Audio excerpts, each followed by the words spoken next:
పొరబాటున చేజారిన తరుణం తిరిగొస్తుందా? ప్రతి పూటొక పుటలా తన పాఠం వివరిస్తుందా? మన కోసమే తనలో తను రగిలే రవి తపనంతా కనుమూసిన తరువాతనే పెను చీకటి చెబుతుందా?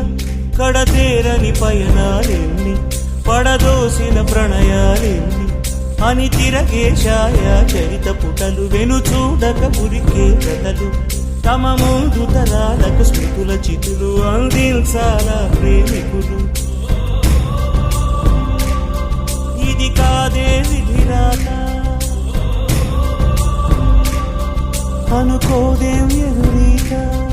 10 నెలలు తనలో నిన్ను మోసిన అమ్మైనా, అప్పుడో ఇప్పుడో తననే కలను